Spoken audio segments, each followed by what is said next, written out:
Hey guys, this is Mel, and it is January 2nd, 2017 for me as I'm recording, but I'm here to talk about Arrow, episode 509, titled What We Leave Behind, which premiered Wednesday, December 7th, 2016. So it's a holiday episode. I know it's been a while, but you are getting my first genuine reactions about the episode as I've written all those thoughts down.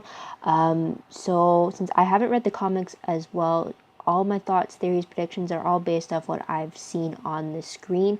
I'm getting no spoilers from the comic books to help me figure out who is who or what kind of direction the storyline's going through. So there's that to keep in mind. Also, I only own the thoughts and theories, predictions I make.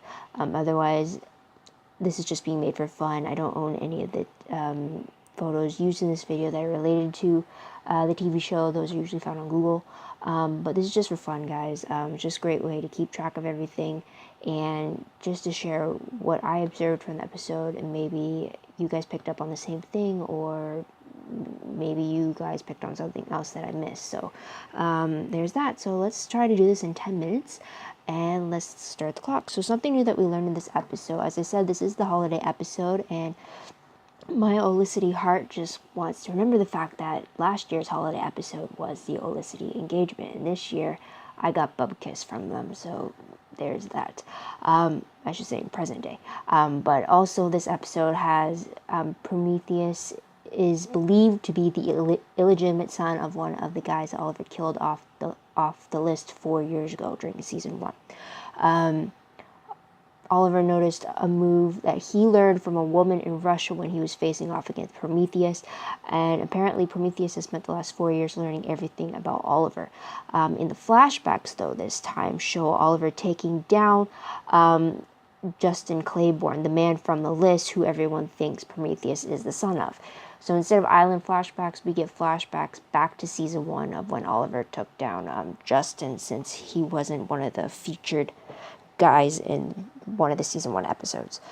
Also, this episode reveals Evelyn to be a traitor. We knew that in episode 507, but now the team knows that she's a traitor working for Prometheus.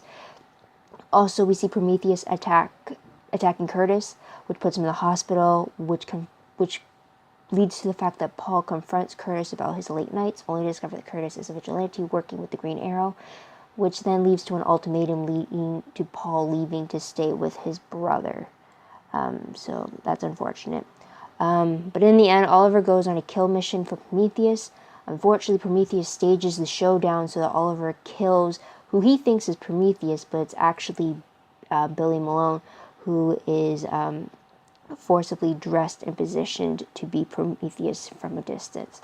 After this sudden move, I guess you could say, Oliver tells the team to stay away from him after he tells them what had happened, but the team rallies with Oliver and showing their support that they know it wasn't his fault that he killed Billy. He was put in a situation where he reacted first.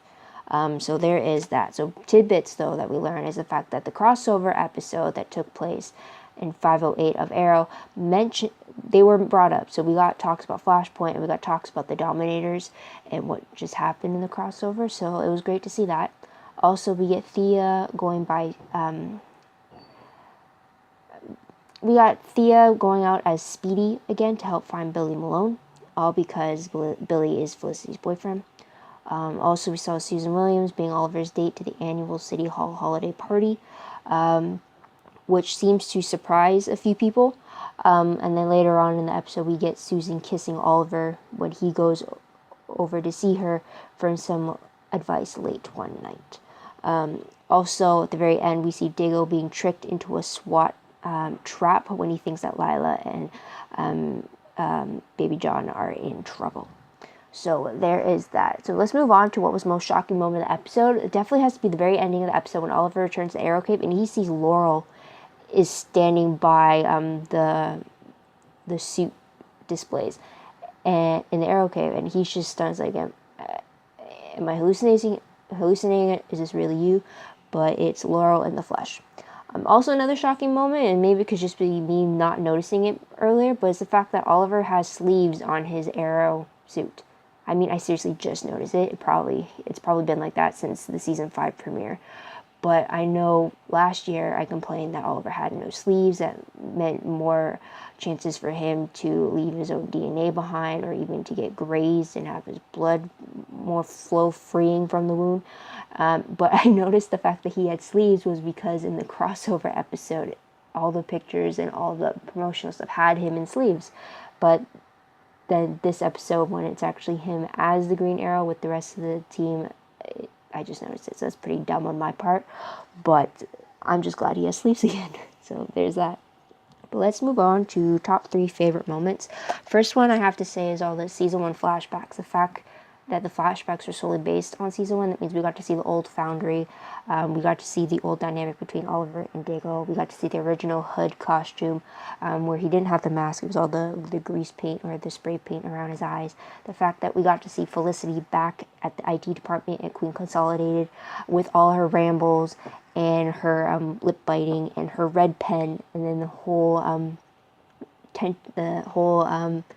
happy tension, I guess you could say, between her and Oliver is just, I guess I shouldn't say happy tension. I only think it has happy tension because it reminded me of the good spark and chemistry that they had back in season 1 when she wasn't in the know, but she was still willing to help him. It's just, I really liked getting that flashback and going back to see how things were, and just how getting that immediate look to then go to the present date and see just how far they've come and how things have changed.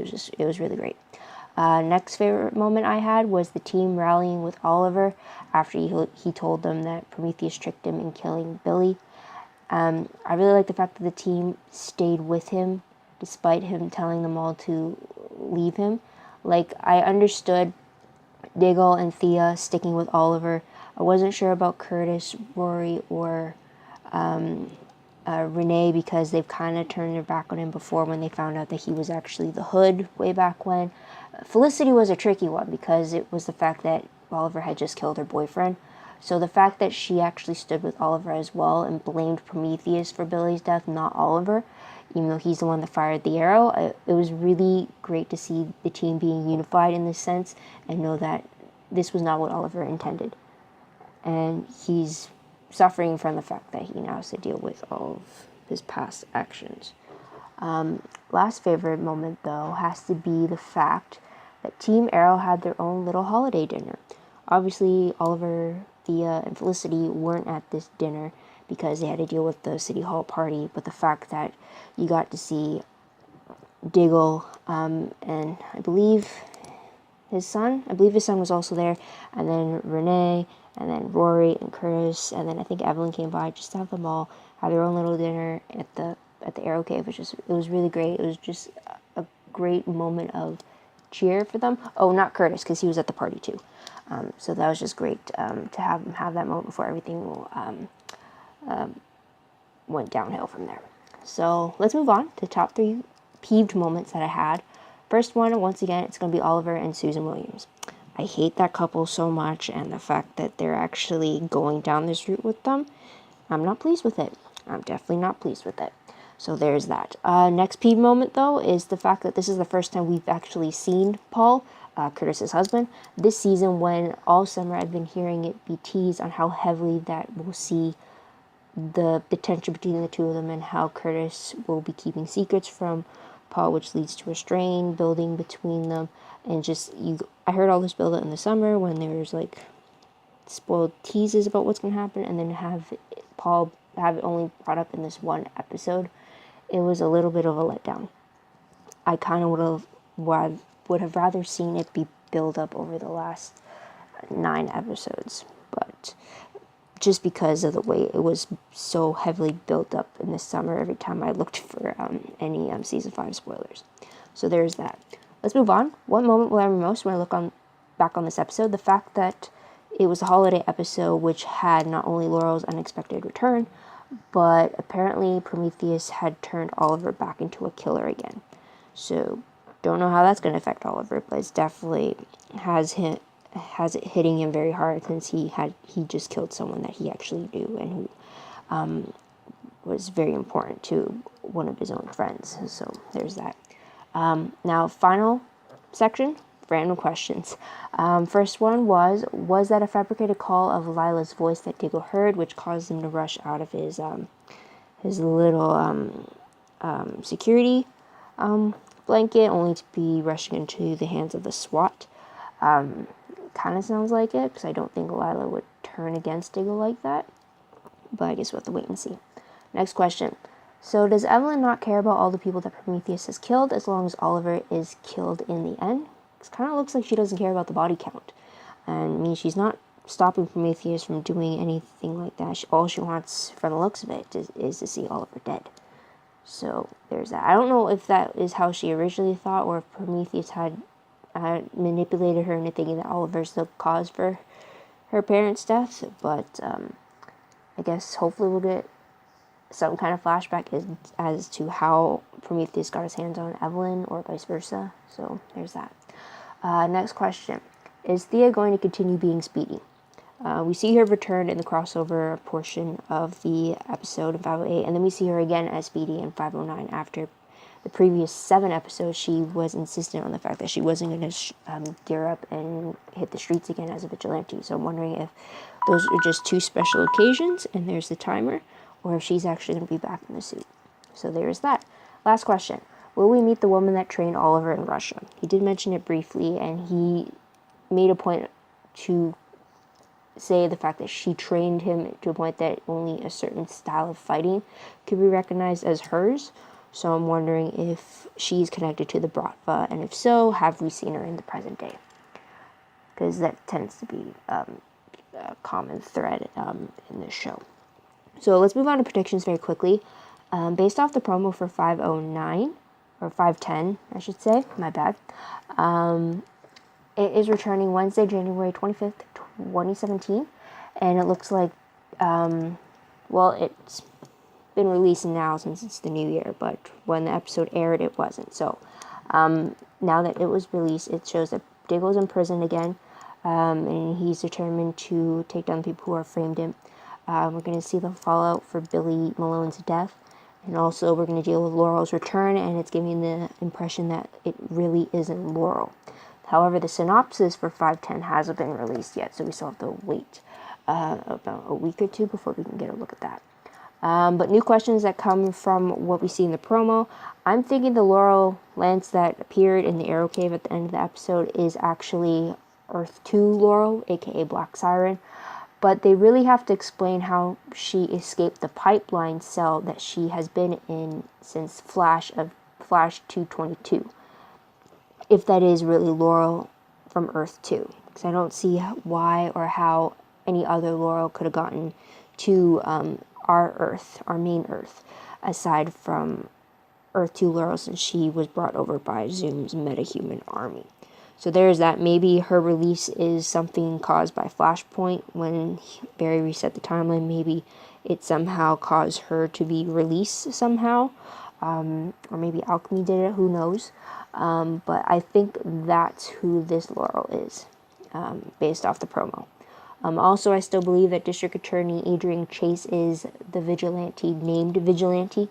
I'm still going to go with that prediction. And I'm going with another prediction stating that Susan Williams is going to portray Oliver when they're in a relationship. She's going to betray him when she still tries to dig deeper into his connections to Russia and how he was connected to Christopher Chase, since she still has that photo of him back in Russia when he was supposedly dead from the Gambit sinking. So I think that portrayal, and then she's going to expose it, and it's really cool. Or she's going to be, I think she's going to be, depending on how far along in the relationship she is with Oliver, she's going to be torn on whether or not she should write the article and expose this tidbit. But then before she decides which way to go, I think someone else is going to expose that secret and cause that rift between Susan and Oliver. That's my prediction for that. What do you guys think, though, about this episode, and what do you think is going to happen in the second half of the season? Let me know in the comments down below. I'd love to hear about it, as well as your own thoughts, theories, predictions. Also, don't forget to like this video, subscribe to my channel, and check out my other videos if you haven't done so already. If you want, check out my Tumblr page. The link for that is down below. I reblog promos, web clips, quotes, GIFs, synopses, all that good stuff. Also, my WordPress account is attached to that as well. It also shows stuff with Arrow, and everything I do online is connected to that account, so you can follow me there if you like as well. And that's about it. So thank you guys for tuning in. I hope you come back next time to see what they say about the next episode. It's going to be slightly different format since it is the new year.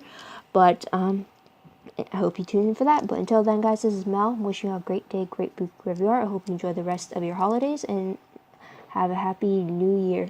Bye, guys.